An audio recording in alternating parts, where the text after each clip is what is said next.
एक बार तो एक व्यक्ति था, बड़ा विकट स्थिति में था। एक दादी अम्मा थी, उसके घर में एक पोता था, वो भगवान का भजन नहीं करता, दुष्ट था, पापी टाइप का था। एक पंडित जी को बुलाई, बोले ऐसा करो पंडित जी, एक बार सिर्फ भगवान का भजन कर ले, एक बार नाम ले ले, मैं आपको 11,000 रुपए दूंगी। पंडित जी ने सोचा ये कौन सा बड़ा बात है, एक बार तो नाम बुलवाना है, 11,000 रुपए मिल जाएंगे। बालक आया, बालक से बोला पंडित जी ने, बोले बोलो बेटा राम राम। बोले कौन हो, कहाँ के हो, दिमाग खाने क्यों चले आए, मैं नहीं बोलता। पंडित जी समझ गए यार, अरे तो थोड़ा ऊंची क्वालिटी वाला निकला। दूसरे दिन पंडित जी ने फिर प्रयास किया, बोले बेटा राम राम। बोले तुम चुप रहते हो कि नहीं, नहीं तुमको भगाऊंगा और यहाँ से पता नहीं कहाँ कहाँ से आ जाते हैं। ऐसे करते करते पंडित जी ने प्रयास किया, 10 दिन बीत गए, आखिरी दिन बचा। दादी बोली देखो आज नहीं बोला तो फिर दक्षिणा नहीं दूंगी। पंडित जी ने कहा दिमाग आज एकदम खराब हुआ। पंडित जी गेट के पीछे छुप गए उसको आते हुए देख करके। गेट के पीछे छुपे थे, जैसे ही वो आया पंडित जी ने सर पकड़ा, दीवार से दे मारा जोर से। जैसे ही सर मारा वो जोर से चिल्लाया हे राम। पंडित जी बोले बस मेरा काम हो गया, दादी दक्षिणा दो हम चले। कालांतर में समय बीता, वो बालक भी मृत्यु को प्राप्त हुआ, पंडित जी भी मृत्यु को प्राप्त हुए। एक समय यमराज के पास पहुंच गए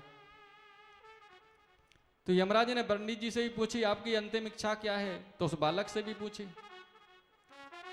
तो बालक कहता है कि ये बताओ भगवान के नाम में ऐसा क्या है कि इन्होंने मेरा सर दीवार में दे मारा था, ऐसा क्या है।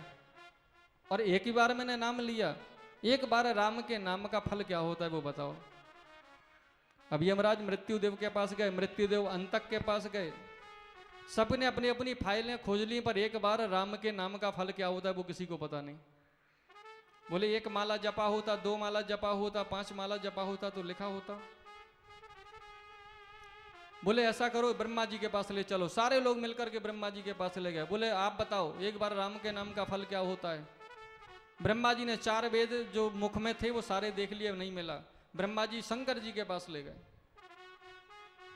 बोले हे भोलेनाथ आप ही बताओ, एक बार आप राम राम करते हो, आप ही बताओ क्या होता है फल। भोलेनाथ ने सारे वेद ग्रंथ छान लिए, उनको भी नहीं मिला। सुखदेव जी कहते हैं राजन वो बालक बोला देखो भाई मैं वहां तक आया, वहां से ब्रह्मा जी के पास आया, ब्रह्मा जी के पास से कैलाश तक आया, अब मैं पैदल नहीं चलूंगा। बोले इसको क्षीर सागर में भगवान विष्णु के पास ही ले चलो, जिसका नाम इसने लिया है उसी से पूछ लेते हैं।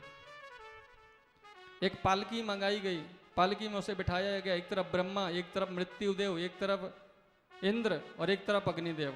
और लगा करके भगवान के क्षीर सागर में सारे देवता उस पालकी में उस व्यक्ति को बिठाए जा रहे हैं। भगवान ने क्षीर सागर में देखा प्रभु महाराज देवताओं की ये दुर्गति किसने कर दी, जिससे मनुष्य डरते हैं।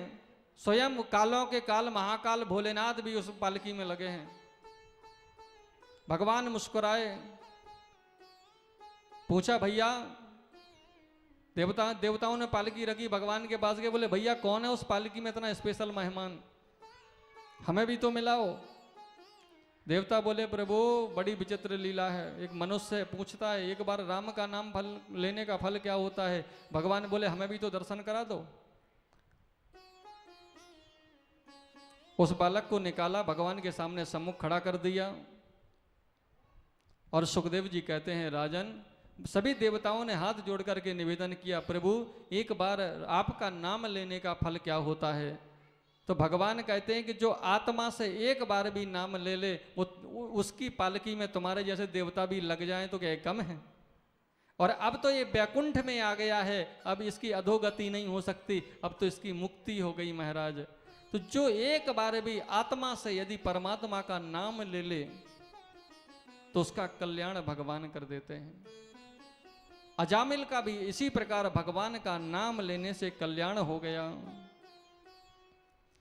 और श्री सुखदेव जी कहते हैं कि राजन जिंदगी में हमको ऐसे ही भजन करना चाहिए और भगवान के स्मरण करना चाहिए।